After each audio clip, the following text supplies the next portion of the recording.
จังหวัดเชียงใหม่พระเดชพระคุณหลวงพ่อท่านเจ้าคุณพระเทพปริยัติเจ้าคณะจังหวัดเชียงใหม่เจ้าอาวาสวัดเจ็ดยอดพระอารามหลวงอำเภอเมืองเชียงใหม่พระเดชพระคุณครูบาอาจารย์พระมหาเถรานุเถระเจ้าคณะพระสังฆาธิการภิกขุสงฆ์สามเณรจุตนจุองค์ด้วยความเคารพขอเจริญสุขเจริญปอนบ่ออกไม่ออกศรัทธานาบุญสันนิบาตตานเข้าจุหนุ่มเท่าใจยิงขอน้อมต้อนรับทุกท่านเข้าสู่รายการมรดกธรรมกำเมืองทางสถานีวิทยุกระจายเสียงวัดฝ่ายหินตำบลสุเทพอำเภอเมืองเชียงใหม่จังหวัดเชียงใหม่สถานีวิทยุวัดหนองกายตำบลสันปะยางอำเภอแม่แตงจังหวัดเชียงใหม่สถานีวิทยุ CM77 วิทยุอินเทอร์เน็ตล้านนาและสถานีวิทยุพระพุทธศาสนาจังหวัดเชียงรายตลอดจนวิทยุชุมชนเสียงตามสายหอกระจายข่าว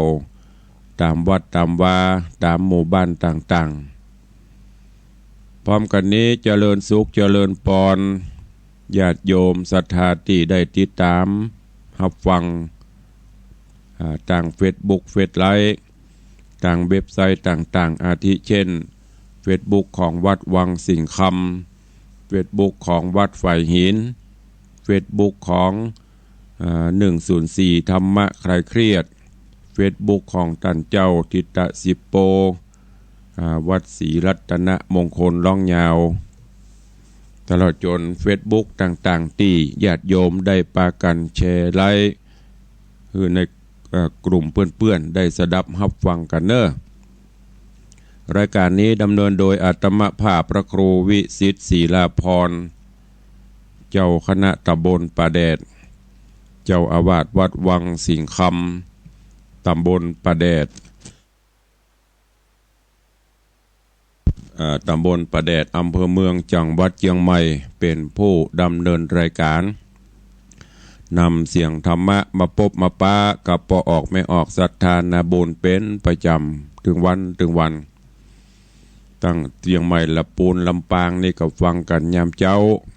ตั้งแต่เวลา6 โมงปลายถึง7 โมงเจ้าโดยประมาณพี่น้องต่างเชียงไฮ้ก็ฟังกันในยามค่ำยามคืนก็ต้องอนุโมทนาบุญเนอกับญาติธรรมญาติโยมทุกท่านกูบ้านกูจองที่ได้ติดตามรับฟังรายการมาโดยตลอดปากันวันนี้ก็เป็นวันหยุดเนอะการเวลาวันเวลาผ่านโป้นไปรวดเดียวเผลอแป๊บเดียวก็เดียวก็สุกก็เดียวก็เสาร์ก็เดียวก็ติดวันนี้เป็นวันหยุดบางท่านก็อาจจะตื่นจะลุกมาทำการทำงานกันแล้วบางท่านก็อาจจะยังบัดตื่นบัดลุกเตื้อเพราะว่าเป็นวันพักก็ขอให้วันนี้เป็นวันแห่งความสุขของทุกท่านเนอะส่วนท่านที่จะไปทำการทำงานอยู่ก็ลุกกันได้ตื่นกันได้แล้วเนอะ6 โมงปลายแล้วแสงเงินแสงทองจับขอบฟ้ารุ่งอรุณวันใหม่มาถึงแล้ว ก็ตื่นกันทำภารกิจส่วนตัวอาบน้ำอาบท่าไหว้พระสวดมนต์เตรียมตนเตรียมตัวกายที่จะไปปฏิบัติงานในวันนี้ญาติโยมท่านสาธุชนทั้งหลายวันนี้ก็สถานการณ์เกี่ยวกับโรคระบาดโรคภัยไข้เจ็บก็เริ่มระบาดรุนแรงขึ้นตามที่เฮาเจ้าข้าท่านทั้งหลายได้ฮู้ได้ทราบข่าวเกี่ยวกับโรคระบาดโรคโควิด-19ก็ระบาดไปทั่วทางราชการบ้านเมืองก็ได้ประกาศมาตรการต่างๆนานาเพื่อเป็นการสกัดกั้นและก็เป็นการป้องกันโรคระบาดโรคภัยไข้เจ็บนี้ ไปกันทุกจังหวัดเพราะฉะนั้นในเจ้าวันนี้ทางวัดวังสิงห์คำ ก็ขอประกาศแจ้งฮือกับญาติโยมศรัทธานาบุญเจ้าข้าทั้งหลายเนอะตามที่ต่างวัดต่างตุลุงได้ประชาสัมพันธ์เชิญชวนญาติโยมศรัทธาเฮามาร่วมบุญกุศลที่จะประกอบพิธีกรรมอันสำคัญในครั้งประวัติศาสตร์ที่เฮาจะรอพระเจ้าทองคำจะรอพระเพื่อเป็นที่กราบไหว้สักการะบูชาของมนุษย์และเทวดาประจำที่วัดวังสิงคำที่เฮาได้ประชาสัมพันธ์ระดมทุนกันมาตั้งแต่ปีที่แล้วเข้ามานี่ปีที่2เข้ามาแล้วเนื่องจากสถานการณ์ของโรคระบาดก็รุนแรงขึ้นทางราชการก็ดีทางคณะสงฆ์ก็ดีหน่วยงานต่างๆก็ได้ประกาศและขอความร่วมมือทุกหน่วยงานใดที่ทำอยู่ก็ขอให้ได้กำหนดโคดค้ายเคลื่อนย้ายไปเพราะฉะนั้นในการนี้วันนี้ซึ่งก็เป็นการตัดสินใจของตุเจ้าของตุลุงของคณะศรัทธาก็มีความคิดหันว่าสมควรที่จะ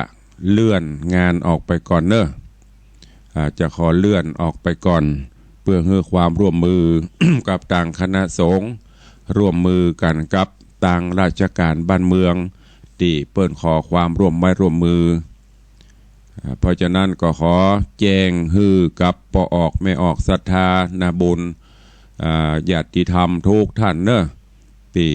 ได้ฟังอยู่ก็ขอได้ประกาศบอกต่อกันคำว่ากำหนดการรอพระเจ้าทองคำที่วัดวังสิงคำก็ขอเลื่อนออกไปก่อนจนกว่าสถานการณ์มันจะคลี่คลายลงดีเฮาก็ก่อยมาจุมาพร้อมกันเนาะความจริงตุลุงก็ค่อยทำเพื่อมันเสร็จไปแต่เนื่องจากว่าวิเคราะห์ดู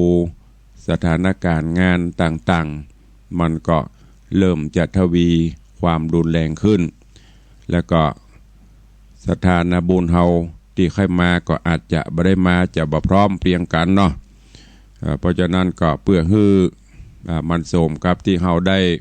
ตั้งจิตตั้งใจจะรอจะทำกันให้มันสมบูรณ์ฉะนั้นก็ขอแจ้งให้ญาติโยมศรัทธานาบุญทั้งหลายเนอะก็ตัดสินใจกันแต่คืนนี้ก็พระเจ้านี่ก็เลยมาแจ้งให้ญาติโยมศรัทธาว่าขอเลื่อนไปก่อนความจริงทุกอย่างก็พร้อม ช่างพร้อม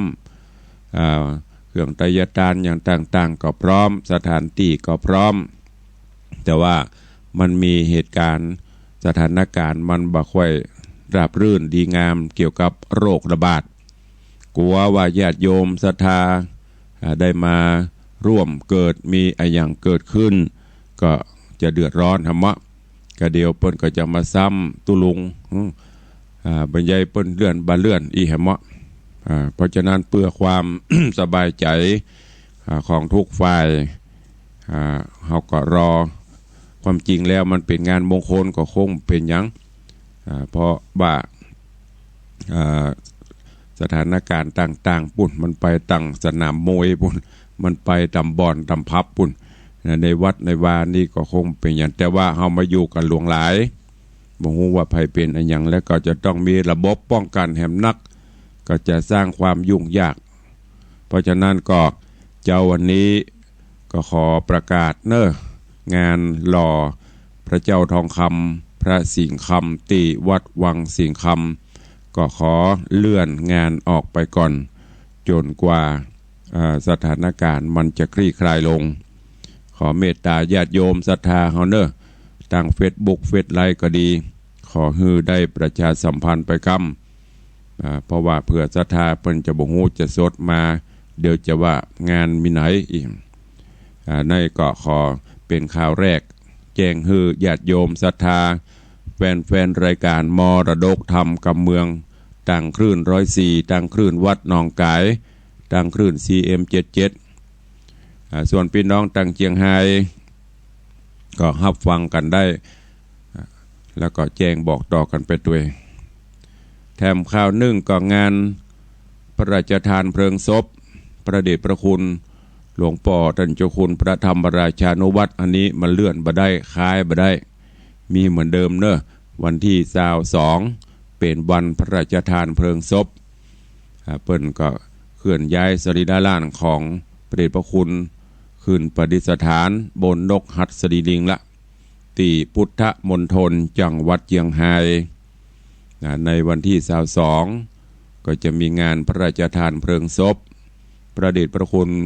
หลวงพ่อท่านเจ้าคุณพระธรรมราชานุวัตรอดีตเจ้าคณะภาค6อดีตเจ้าอาวาสวัดพระแก้วจังหวัดเชียงรายที่พุทธมณฑลจังหวัดเชียงรายเนอะนี่ก็คนหลวงหลายเนี่ยที่ตุเจ้าว่าหมดที่จะเงียจะใดแต่เนี่ยเป็นงานศพเปิ่นได้กำหนดมาละของเฮานี้ มันก็ยังเคลื่อนคลายย้ายได้อยู่ก็ขอแจ้งให้ญาติโยมทั้งหลายเนอะวันนี้ก็ก่อนที่เขาจะอู้จะเอ่ยกันนั่นก็ยกยอดไปอู้กันใต้รายการเนาะฟังน้ำฟังธรรมกันก่อนก็เดี๋ยวใต้รายการมีอย่างเขาก็ได้มาประชาสัมพันธ์อนุโมทนาบุญกับญาติธรรมญาติโยมกันแถมคำเนาะวันนี้ตั้งอกตั้งใจฟังพระธรรมเทศนาปืนเมืองเหนือสอนหรือว่าแนะนำลูกหลานตันเต้าเยาวชนหนุ่มสาวเชิญทุกท่านตั้งอกตั้งใจฟังณโอกาสบัดนี้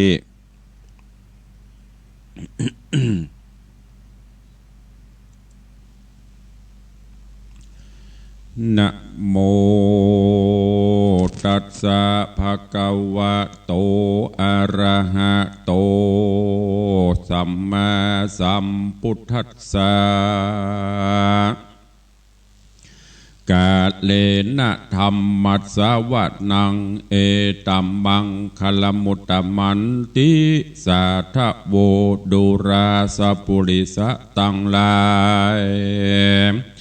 ตั้งยิ่งใจน้อยใหญ่มีใจใฝ่ตั้งธรรมจุมนุมกันอยู่พร้อมเท่าแก่น้อมศรัทธาปากันมาฟังธรรมมาสีทีถอยศรัทธาสาวน้อยเบาสาวจี จะไปฟังนี้เสียจากจะไปอู้ปากกวนธรรมจะไปหันหลังตำสอดดันการตั้งอย่างการตั้งบ้านอย่าอะไรหือตั้งใจสังเกตฟังธรรมเทศน์คำสอนเป็นขันลองเตียวไตจำชื่อไว้หือดีบ่าวสาวจีหนุ่มน้อยเป็นยอดซอยโบหารเพื่อสอนดัดสันดานคนหนุ่มจะไปฟังจมโมโหนาปาโลแจ้งดาน้ำบ่มีตาหัวควายในจักลงบ่ได้เจาะจงว่าคือคนนั้นคนนี้เพื่อจักจี้แนวตางปฏิบัติตามไปนามีกุลกากับตนเกิดเป็นคนนึ่งจาดถือโอกาสทำดีบ่เป็นอัปปรีถูกด่าบ่เป็นห้าเมืองโคน สัตว์หน้าคนมาวอกเข้าตามตรอกออกตามหูฮือเปิ้นอินดูฮักจอบหูประกอบโดยศีลธรรมหูเคารพนบยำเท่าแก่ตั้งพ่อแม่เอาการงานนาเอาใจใส่บ่อสลิดยังไม่เป็นจิกโกหูว่าตัวเป็นเบาหือเปื่อนกล่าวสรรเสริญบ่เพลิดเพลินมักแอวเล่นมักแก้วไฮโลไพ่ถั่วโปบอกไก่หิหอมไว้เป็นลักฐานหูจากการงานช่วยป่อแม่บางคนแย่เต็มโทน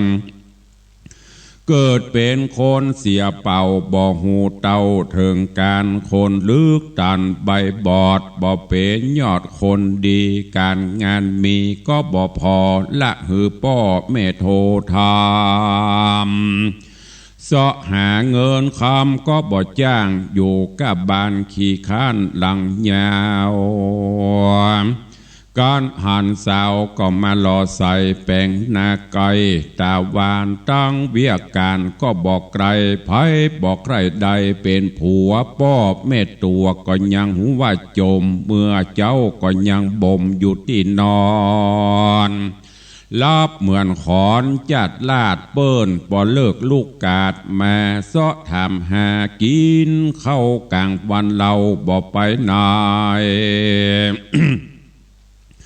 นอนอยู่ในที่นอนบาเขียนอนอยู่ในที่นอนเขียนจดหมายบอกขาดบางเตื้อก็ฟังเพลงรายการเย็นและบ่ายตึงบอกกายแต่นอสมัยนี้นอเล่นลายเล่นเฟสการงานเสร็จตอบบ่พอกันพ่อแม่หนอว่าฮือก็มาโคตรตึงต่างเต้นเข้าออกกลางหอเหือนพ่อแม่เตือนด่าห้ามเตะตุ่มตามขู่ควันอูกระแทกแดกยอเนี่ยอย่างจังหายังว่าฮือยังคนเท่าว่าบ่เกี่ยวสมัยบ่เดียวบ่ใจใดโนเศร้าเนี่ยเหมือนเขาเป็นใหญ่บ่นึกได้บุญกุศลพ่อแม่กาลุนเลี้ยงยากจะห้ามปากบ่ได้กาเปตามารดาพ่อแม่เจ้าเป็นพระพรหมของลูกเต้าด้านแปลงปันหอบเล่าด้านประกอบโดยพรหมวิหารเป็นบูรพาจารย์คนเท่าสอนลูกเต้าเป็นกรรมหูจักการเตียวยางหือหูอู้จ้างปูปาหูทางคาตั้งไข่ต้านใจใส่ฮักแปงตั้งแต่แดงและน้อยฮักขาคอยเอ็นดูมีมุตูอุ้มกอดหือเกิดฮอดเตอะนาปิตามารดาพ่อแม่มีกุลมาแต่น้อยเฮายังน้อยอยู่ในคันแม่ระวังกูอย่างจักเตียวยังไปวายกลัวได้ไปสะนันต้องลูกในต้องเฟื่อนคลอนแม่ทะนอมลูกมากอาหารฝาดเผ็ดเค็มบ่นากินเข้าใส่กลัวแสบไม่ในครานถึงเติงตันลูกเกิดแม่เจ็บเดือดโอโอโอโอยคลางปอก็บอกว่าแม่เจ้าก้อยอยู่เฝ้ารักษาเสาะยุกยาใส่ปากแม่ตุกยากดาตายลูกใส่ใจมาเกิดเอากำเนิดเป็นคนแม่อดทนเต็มที่กินข้าวจี่ไฟแดง จินลาบจินแกงบ่ได้พอแม่กับพ่อตุกใจจักไปในบ่ได้เสาะพักไม้หุงแกงยามตอนแรงและเจ้าลูกหนึ่งเขาดังไฟการงานใดๆกูอย่างป้อบ่ว่างสักวันน้ำกินฉันพร้อมเสียงบ่ดีกเลี่ยงสักวันตุกมาตันเพราะลูกยามเป็นมุกวัดไอแม่ก็มาอะไรข้าคอยกลัวลูกน้อยถึงตายยามนอนง่ายและความแม่อาบน้ำตึงวันพาปกปันบ่อพรากเอานมใส่ปากปันกินกลัวใจยิงลูกบ่ใหญ่ใหญ่บ่ใหญ่ก็กองฮือใหญ่ใหญ่มาแล้วเถียงเจี้ยวเจี้ยวอยู่กลางแขงแม่จี้แจงสอนสั่งตึงบ่นั่งดาฟังยังมาปังตอบตาเป็นเท่าล่าสมัย อยู่บอดใดขี่แซมอยู่แบมแบมตึงวันกันปากหวานเหมือนน้ำตาลและอ้อยลูกใหญ่น้อยบ่เอากามทำลุงหลังขนาดนอนจัดลาดห้องเพลงอี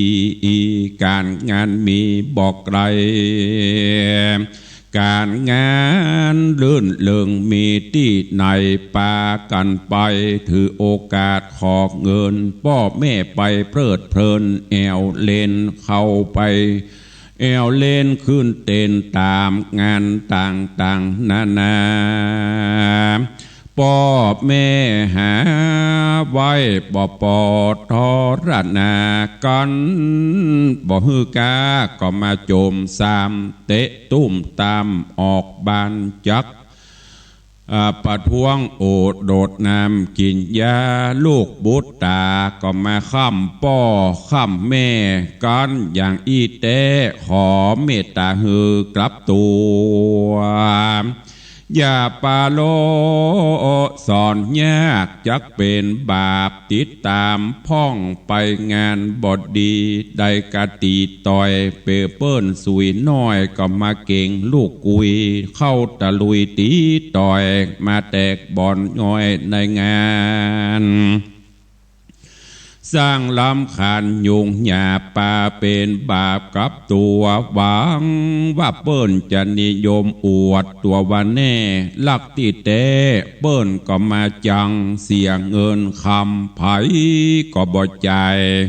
เข้าติดคุกค่ายโดยไผก็บ่ไปหาเขาซ้ำมาว่าจอบขีนาบ่ห้ายอกเจียงตัวห้างสาวสวยก็บ่พอบติดต่อเป็นแฟนซ้ำนายแดงลุมด่าทุกคนว่านินตาไอ้ปาลาใจบาปมาสร้างบาปในงานการเปิ้นกินตานใจถอย การเปิ้นกินตานใจถอยศรัทธาหนุ่มน้อยเปิ้นทำบุญตัวก็มาสูญหยาบยุงปาสะดุงตกใจ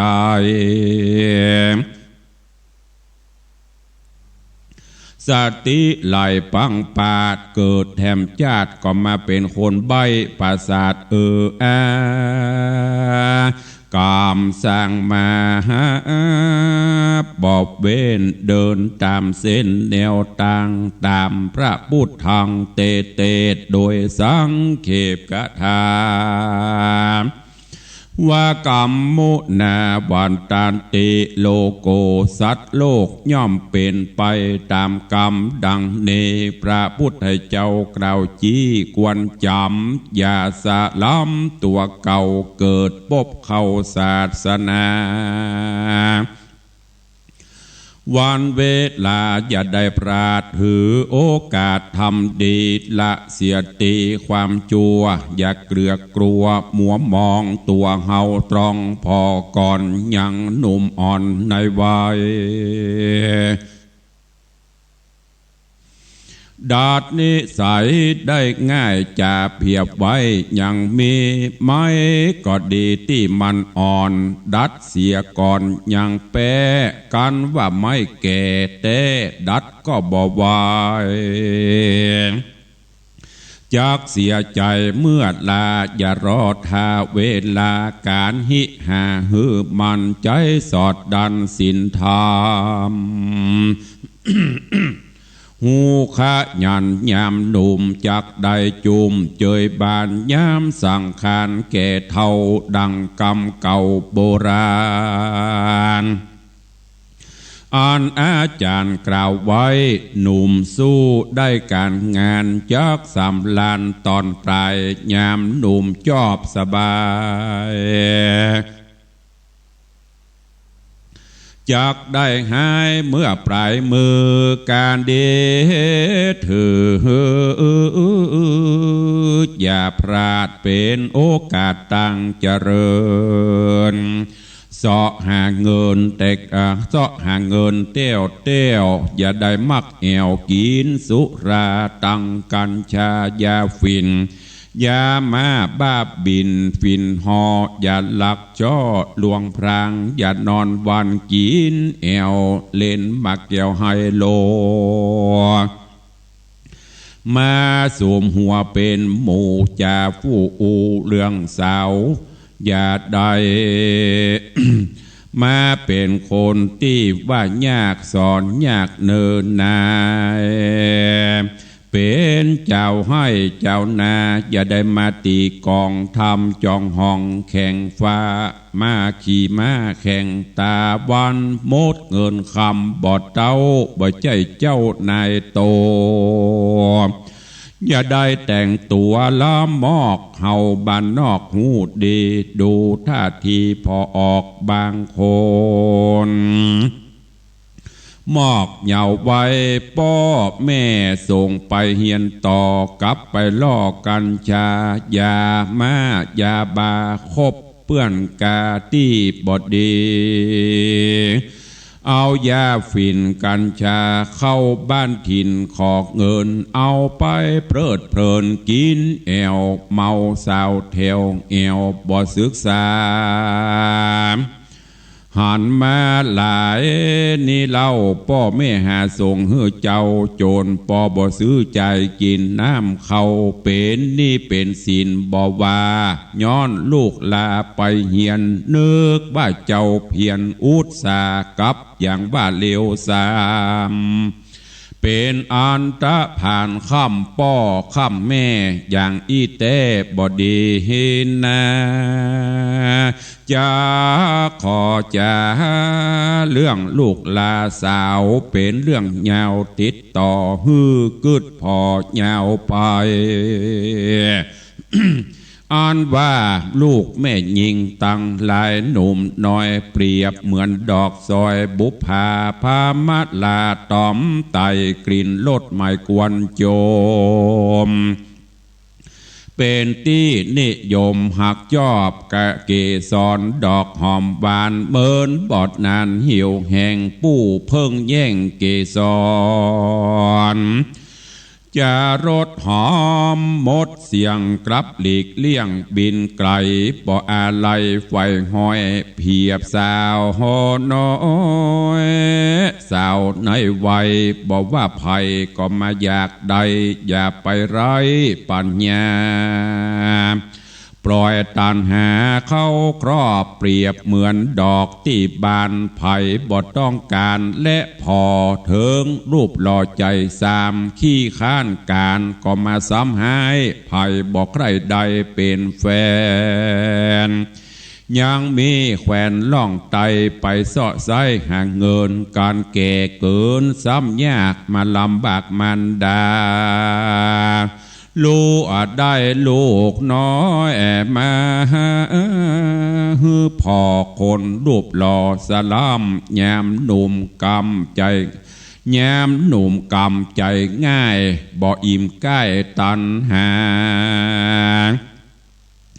พ่อแม่จ๋าด่าห้ามมาโจมสามบ่เอากำเปิ้นสั่งสอนสังก็ฮือฟังก่อนเฮายังเป็นละอ่อนไว้แย่อย่าได้คิงหาใส่คนเท่าฮือมันลูกเจ้าดังไฟจักลุกไปก้อยย่างเสียงต้มตามบอดดี วิทยุมีก้อยเปิดบ่ฮือเดือดกวนหูกวนอินดูบ้านไกลลับบ่ได้นอนฝันการงานสั่งก็มาฮือมันพออย่าละฮือแม่ป้อได้ดูกวาดเจถูฮือสะอาดน้ำกินอาบเต็มหายเฮือนครัวไฟพรำพร้อมหือหวังคองอาสาตั้งปุ่นจาคาบเขาขอฮือเจ้ามันก้อยดูเข้าแม่หมูเป็ดไก่การหน่อยใหญ่โทธามอย่าเหลือกามสอนสั่งจักลุกนั่งฮือระวังย่างเตียวเฮือนอย่าได้ดังขนาดเฮาเป็นสุภาพสตรีภาคหัวมีใจใส่ฮือสักไม่ตากยาง อย่าเฮือดำเหม็นสาบเฮือฉลาดลวกเก่งอย่าถือกาเพลงไปแวะละพ่อแม่ทำงานสมัยการปัจจุบันเมาก้านั่งดูพอยังโทรศัพท์นอนั่นนาเล่นเฟซไลน์มาตลอดปล่อยละตอดพ่อแม่ทำงานอย่าอูดังเหิดสูอย่าเจ้าจูกมายาสะแบ่งหาตัดเสื้อผ้าเฮียนโคนกากาเรการมั่งมีบอกว่ากันตามจะตุกโจนอย่าไปโซนกะยองหื้อห่วงข้องการงานเนินนา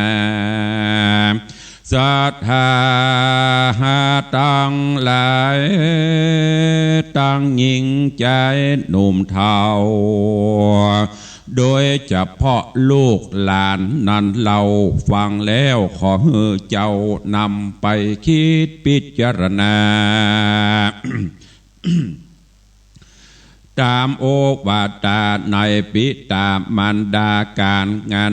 นาอย่าได้ขาดมันใส่บาตรทำบุญจักเป็นกุลช่วยตุ่มเฮือได้อยู่จุ่มเย็นใจ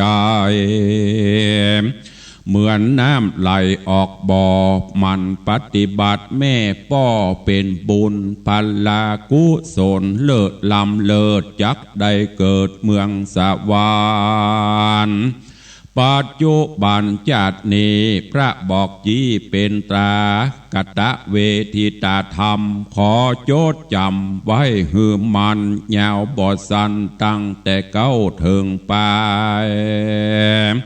ด้านต่างหลายฟังแล้วฮือเอาเป็นชัดแก้วมุงบนสมบัติตนจัดนี้จัดนาเป็นขัวเฮาไปเมืองฟ้าเมืองสวร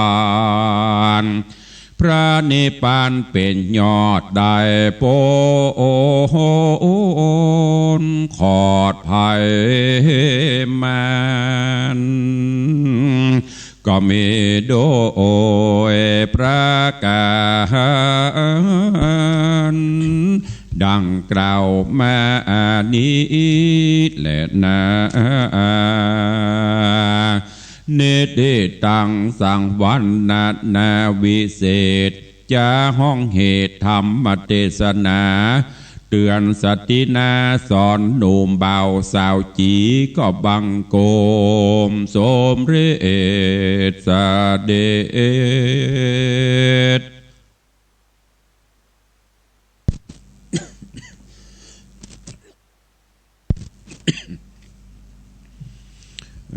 ตอนนี้ก็ได้รับฟังพระธรรมเทศนาแนะนำลูกหลานต่านเต้าเกี่ยวกับการประพฤติปฏิบัติตนตัวเนอะในยุคของ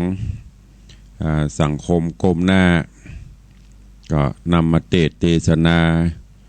ย้ำเตือนโดยเฉพาะลูกหลานต่านเต้าเยาวชนคนดีก็จะไปปล่อยให้สิ่งเหล่านี้มันมีบทบาทกับชีวิตเฮานักเกินไปอย่างตีเป็นข่าวเป็นข่าวโอ้แจ้งบะแจ้งมาก็นั่งก้มเล่นยินเข้าก็เล่นพ่อแม่ว่าเก่าก็เป็นโขดเป็นเกียรติขตุ่มตุ่มต่ำอย่างบางรายที่เฮาหันในข่าวในคราวมาช่วยพ่อช่วยแม่เนี่ยการยังเล่นกับเกมเล่นกันอย่างมุนี่สิ่งเหล่านี้มันกำลังเกิดมาก็จะไปฮื้อมันมีบทบาทกับตัวเก่านักลำไปช่วยพ่อช่วยแม่พ่องการใดที่ลูกหลานตานเต้าจะทำได้แต่ก่อนนี้เปิ่นตักน้ำตักน้องใส่หม้อใส่ไหบัดเดี๋ยวนี้มีก๊อกมีอย่างละน้ำใส่ตู้เย็นบางพ่องบางคนก็โอ้ได้กะกินได้กะดื่มปล่อยฮื้อป่อฮื้อแม่เอาใส่แค่จะเอาน้ำใส่ตู้เย็นบ่ได้ก็ไม่เนี้ยมันทำซักผ้าซักครัวบัดเดียวก็เหมือนกันจะได้มามือขยี้มาถูมาเจเหมือนเมื่อก่อนเก็บใส่เครื่องกด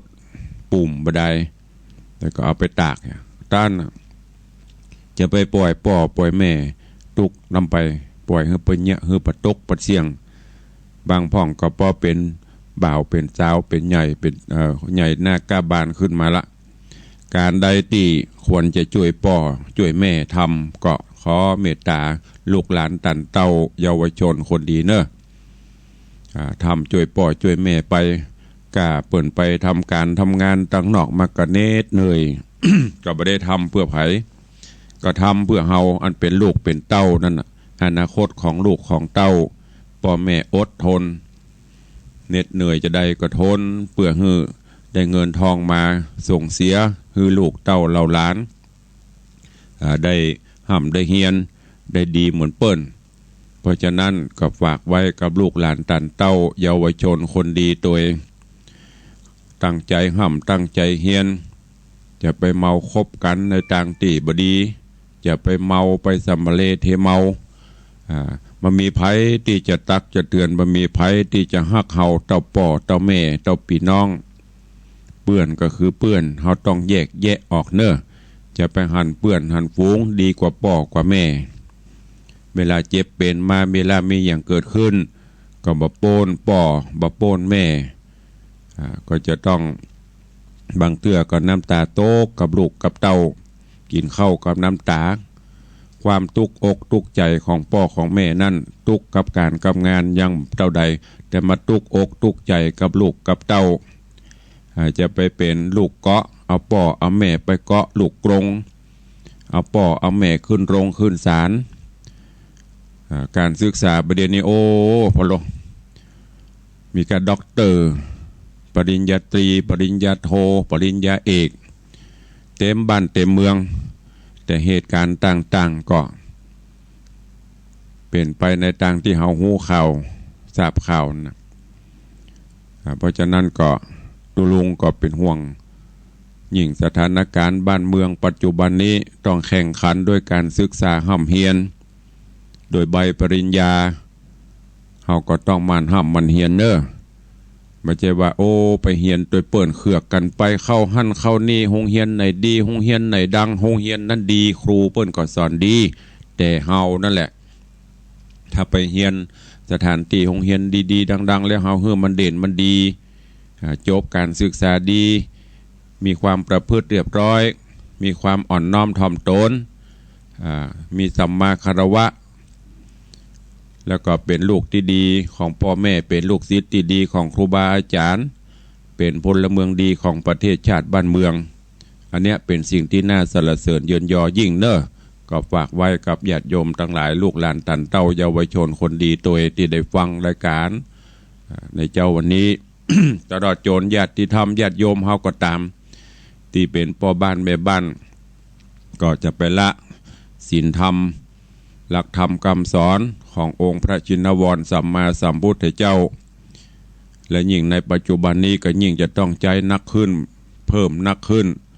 มันจำศีลกินตานปั่มเปงภาวนาไปเหตุการณ์ตั้งหน้าเฮายังบ่ฮู้อย่างประเดี๋ยวเนี่ยโรคระบาดขึ้นมาเนี่ยเฮาบ่ฮู้ว่าเฮาจะติดก็จะเป็นก็อันยังจะเกิดขึ้นไปหน้านี่มันรวดเร็วมันไวเพราะฉะนั้นก็ต้องกับเก็บเสบียงบุญไว้เนอะจะไปมัวเมาประมาทลงละเลงกินแอลมันเข้าวัดเข้าวาอันเนี้ยเป็นที่เปิ้งไม่ใช่ไก่อ่างงับอ่างเงงอ่างงับอ่างเงงใส่ยงใส่ยางสุกสายสูดังสุกสายปากหายใจอ่างแงบไปนิมนต์ตุเจ้ามาเตะธรรมให้ฟังประโยชนะมันมีละ ได้บุญนี้ได้แต่จะเอาไปปฏิบัติมันมีละสู้เฮาปฏิบัติฟังธรรมเมื่อเฮามีชีวิตอยู่นี่มาต้องเฮือไผ่ได้ไปนิมนต์ตุเจ้ามาเทศน์เฮือฟังเฮาไปฟังคนเดียวเฮาเนี่ยยิ่งประเดียวสำยิ่งสถานีวิทยุมีหลายที่ เป็นโอกาสอันดีฟังก็จะไปฟังบ่ได้ฟังแล้วก็เก็บแกะก้อนไกเอาสาระเอาไปคิดพิจารณาเอาไปใช้ในการดำเนินชีวิตประจำวันของเฮาอย่างน้อยเฮามีศีล5ประจำจิตประจำใจเฮาก็จะอยู่กันอย่างปลอดภัยก็อย่างโรคเนี่ยที่ตุลุงได้บอกนั่นนะเฮาลองสังเกตพอที่ระบาดประเด็นเนี่ยมาจากไหน จากการแอว มาจากสนามมวยมาจากบ่อนมาจากพับจากบาร์ทั้งนั้นได้ยินว่ามาจากวัดจากวาโลเข้าวัดเข้าวาแล้วเปลี่ยนนี่มีไม่ได้ยินเตื้อเพราะฉะนั้นก็อันไหนที่มันเลิกมันลามันย่างได้ก็ขอเมตตากับทุกท่านเนอะเข้าวัดปฏิบัติธรรมไปป้องกันได้อันที่เปิ้นเขาตุ้ยเจ้าไปสวดนั่นอันนั้นเป็นกำลังใจสวดไปเตอะหมื่นเตื้อปันเตื้อถ้าพุทธศาสนิกชนเฮามีศีลบ่มีธรรมมันก็ช่วยยังไม่ได้ช่วยได้ก็เพียงแต่เป็นกำลังใจแต่ถ้าเฮาปฏิบัติดีปฏิบัติชอบอันเนี้ยเฮาจะพ้นจากโรคภัยไข้เจ็บได้ก็ฝากไว้กับญาติโยมทั้งหลายเนอะก็ขอย้ำแห่งกรรมเนอะพอออกไม่ออกศรัทธานาบุญกำลังเริ่มประกาศในเจ้าวันนี้เกี่ยวกับการเลื่อนงานทำบุญพิธีหล่อพระพุทธรูปทองคำพระเจ้าสิงห์คำที่วัดวังสิงห์คำเนอะจากที่เฮาได้กำหนดกันเลิกผ่านนาทีเลิกงามยามดี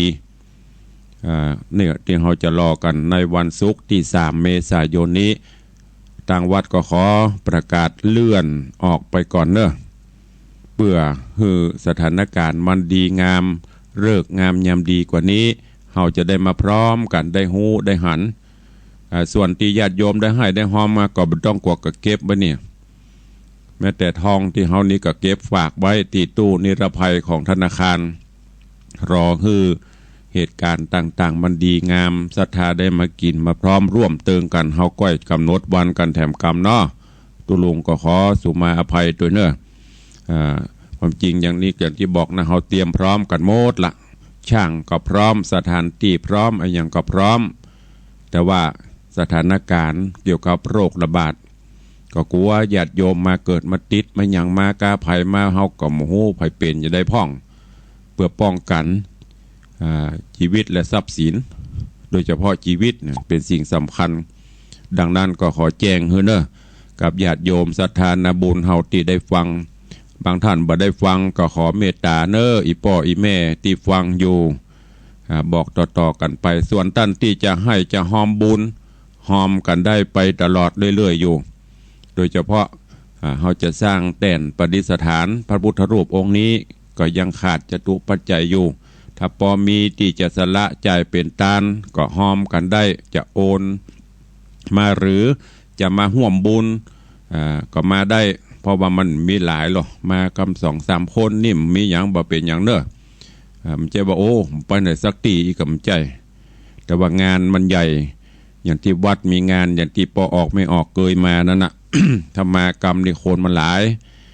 จะเป็น500-600เป็นปันแล้วมาอยู่เบียดเสียดกันก็กลัวอันตรายจากโรคระบาดดังนั้นก็ขอประกาศเลื่อนออกไปก่อนส่วนกำหนดการวันใดก็จะได้แจ้งให้ญาติโยมศรัทธาเฮาได้ทราบกันแถมครั้งหนึ่งเนอะวันนี้ก็ขอแจ้งให้ตัวเองมีสายเข้ามาวันนี้เจริญปอนไปสาธุลุงอันโยมจะโอนอันไม้กำให้ตุลุงก่อนเนาะได้แม่ได้แต่นั่นเคยว่ากันแห่งกำเนาะตุลุงถ้ามาฟังคืนนี้มาหูล่ะเนาะตุลุงว่ามันกำลังเริ่มประกาศเจ้านี่อยู่แม่กำลังประกาศอันกะกำลังเริ่มมันชื่อละไก่เนาะกำลังเริ่มมาเจ้านี่ตัดสินใจมาเจ้านี่เป็นกำลังใจตุลุงเนอะขอบคุณนั่นเนอะสาธุขอบคุณกับแม่บุญพินอำคดแม่ริมฟังอยู่กำลังเริ่มประกาศเจ้านี่ก็เดี๋ยว96ก็จะประกาศทำกรรมแล้วก็จะประกาศตำเป็ดตำอย่างตัวก็ต้องขอสุมาอภัยกับญาติโยมศรัทธาตัวเนอะเป็นยังตื่นได้ทำอยู่ถ้ามันสถานการณ์มันยังบักคลี่คลายลงตุลุงก็จะประกอบพิธีหล่อที่โฮงหล่อมันมีขั้นตอนมีกำหนดที่จะหล่อที่วัดนี่ก็ทีแรกก็ใครฮือญาติโยมเขาได้มาห่วมกันนะหลังจากที่เขาได้ให้ได้หอมทองได้ให้ได้หอมสตุงสตางกันมา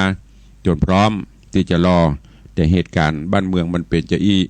ถ้าว่ามันยังเป็นจะอี้ไปเมินก็จะไปรอทำพิธีรอที่โฮงรอก็จะแจ้งให้ญาติโยมศรัทธา ได้รับทราบกันเนอะว่าจะได้ต่อแต่ตอนนี้ขอเลื่อนออกไปก่อนขอขอบคุณอนุโมทนาบุญเนอะกับญาติโยมศรัทธาตะวานี่ก็มีหลายท่านที่ได้มาให้มาหอมกับทางวัดขอขอบคุณกับโยมโยมแม่วันเพ็ญแม่เพ็ญจันทร์ประทีปทองอันนี้บ้านสารปีตะคืนไปเตดงานศพแม่อุ้ยหมอนคำน้อยสุกจันทร์อายุ90 ปีบ้านสารปี ก็ได้ร่วมโมทนาบุญมาขอบคุณกับโยมแม่เตรียมตา แม่เตรียมตาเฉียบแหลมนี่ก็มหาอุบาสิการ่วมบุญกุศลบ้านสารปีเขาเนี่ยโยมแม่เปิ้นห่วมมาตลอดแต่คืนนี้ก็ฝากร่วมโมทนาบุญมา200 บาทโยมเพ็ญจันทร์ประทีปทองร่วมทำบุญมา100 บาทก็ขอบคุณกับโยมแม่สีไลชัยวงศ์เนอะสารปีเช่นเดียวกันแต่คืนโยมแม่เปิ้นก็ร่วมโมทนาบุญมาแล้วก็ขอบคุณกับโยมแม่ละไมสิริสารบ้านสิริพร2หนองจอมสันทรายก็ได้นำปัจจัยมาร่วมในการหล่อพระเจ้าทองคำเป็นเงิน2,000 บาทแต่ว่าเปิ้นมาบ่ได้ปะสกรรมก็ขอสู่มาอภัยด้วยเนอะกับโยมแม่ละไมสิริสารบ้านสิริพร2หนองจอมสันทรายขอบคุณกับ โยมแม่บัวจันทร์สมจิตบ้านร่มโพทองก็ร่วมโมทนาบุญมานอกจากนั้นก็ขอขอบคุณกับครอบครัวของโยมส่องแสงแก้วขมาบ้านตาไมอิอันนี้ปนโบออมศีลก่อนนะร่วมโมทนาบุญมา465 บาทขอขอบคุณอนุโมทนาบุญตัวเองขอขอบคุณกับโยมคุณโยมสมหมายปินชัยเครืออันนี้บ้านป่าเปอะตาวังตาลเนี่ยได้มาร่วมโมทนาบุญหอมบำรุงกับไว้กันน้ำสถานีแล้วก็ร่วมโมทนาบุญสมทบทุนทำแต่นพระเจ้าทองคำแห่ม300 บาทขอบคุณกับแม่บุญปั่นทองทิพย์ร่วมโมทนาบุญหล่อพระเจ้าทองคำ200 บาทโยมเหลี่ยมโยมสมหมายปินชัยเครือก็ร่วมโมทนาบุญสมทบทุนหล่อพระเจ้าทองคำ1,000 บาทคุณโยมอนงน้องวราพรหรือว่าน้องน้ำหวานทองทิพย์ก็ร่วมโมทนาบุญหล่อพระเจ้ามา200 บาทโยมสมหมายปินชัยเครืออุทิศบุญกุศลให้ป่อชุมเตจารังสีตลอดจนถวายกันน้ำกับไฟวัดวังสิงคำตัวเนอขอขอบคุณครับโยมปีสมหมายปินชัยเครือบ้านปับเบอะตาวังตานสารปีพร้อมญาติธรรมคณะญาติตัวเนอที่ได้มาห่วมบุญกุศลในวันนี้ ใครจะอู้จะใครฟังอยู่พ่องหูข่าวก็เนี่ยตุลุงประกาศข่าวเลื่อนการล่อพระเจ้าทองคำมีกับแม่บุญพินโทรเข้ามาสายเดียวนอกนั้นใครฟังที่ไหนพ่องส่วนไม้กำไม้สลีมีเหมือนเดิมเนอะญาติโยมบ่ได้เลื่อนปูจาทำบุญสุนทานปีใหม่พิธีกรรมต่างๆมีเหมือนเดิมแต่เขาบ่ได้แห่ได้เห็นเต้นเต้กันล่ะทำบุญตานขันเข้าขันน้ำเจดีย์ทรายมีเหมือนเดิมต้องขออนุโมทนาบุญขอบคุณกับพี่นันจรันปิยะจันทร์หรือพี่นันล่าบ้านดอยซิวพร้อมคณะญาติเนอะปีนี้เปิ้นฮับเป็นเจ้าภาพแปลงเสวียนเจดีย์ทรายมาถวายเปิ้นถ่ายรูปเพื่องามโอ้ฝีมือพี่น้องทางดอยซิวเปิ้นแปลงเปิ้นปากันไปตัดไม้มาแปลงกูเตือนนี่ซื้อ3 จาน4 จานก็2,000 3,000อยู่ปีนี้พี่นันร่วมเป็นเจ้าภาพเปิ้นหันปีแล้วว่าปีหน้าตุลงต้องซื้อเนอะจะเป็นเจ้าภาพปีนี้ต่างพี่นันจรันปิยะจันทร์พร้อมคณะญาติพี่น้องบ้านดอยซิวจะแปลงมาตาลเพื่อใส่ทรายเจดีย์ทรายปีใหม่ก็ขออนุโมทนาบุญขอบคุณตัวเองอ้าวเด็กหญิงจันดีว่าไงฮะก็นั่นนะแม่มันรุนแรงขึ้นติ๊กๆแล้วก็เดี๋ยวเปิ้นจะว่าเปิ้นขอความร่วมมือคณะสงฆ์เปิ้นแจ้งแล้วบ่เลื่อนใกล้อีกหนึ่งก็เป็นเจ้าหน้าตำบลได้ว่าบ่ฮู้บ้านฮู้เมืองใกล้อีเห็นบ่จอมตองงานหลวงปู่ก็เลื่อนโค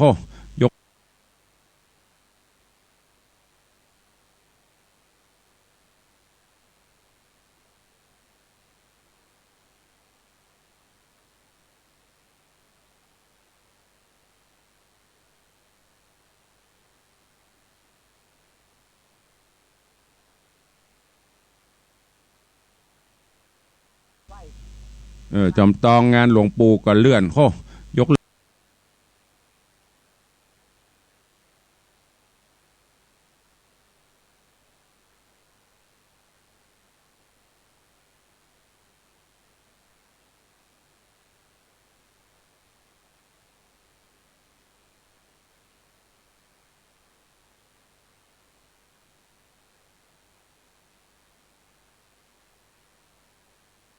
กระจายเวลาก็จะหมดแล้วเนอะก็บอกต่อๆกันไปกำเนอแต่ว่าการให้การหอมได้อยู่ไม่ได้ยกเลิกการรับบริจาคเพียงแต่ว่างานพิธีเขาเลื่อนไปก็ดีเหมือนกันนะไผ่ที่ยังไม่ได้หอมทองก็จะได้หอมไผ่เจ้าจะได้องค์ใหญ่ขึ้นเจริญปอนฮัล มัน โหล ตามเจ้า ว่าได้ แต่นี้มันยุบไปเป็นกรรมมันเป็นอย่าง อ๋อเสน็จมันถ้าจะสะดุดแม่มันก็เป็นเสน็จมันเป็นไปคลื่นอากาศสะดุดไปพ่องเป็นยัง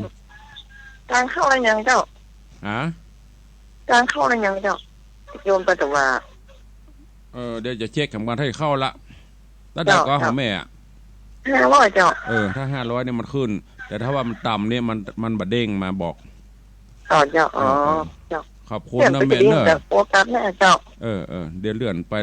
โอกาสหน้าถ้ามีจะโอนไปหอมแถมด้วยเจ้านั่นน่ะจะได้หอมสตางค์กับแถมนักอยู่เจ้าขอบคุณเนอะตูวันนี้เวลาหมดเวลาเนอะขอนำรายการจากญาติโยมไปก่อนเนาะบืนแมลงกับไปฟังกันตั้ง96ปุ่นรายการนานาสาระสปะสปัน5 โมงถึง6 โมงแมลงปะกันอยู่ดีมีสุขบุญรักษาเนอพอออกไม่ออกศรัทธากูคนห่างไกลจากโรคภัยไข้เจ็บขอให้ทุกท่านมีสุขภาพพรรณนามัยสมบูรณ์แข็งแรงเจริญไปด้วยอายุวันนะสุขะพละเหมือนกันทุกคนทุกท่านเนอจตารโลธรรมาวัตันติอายุวันโนสุขังพลัง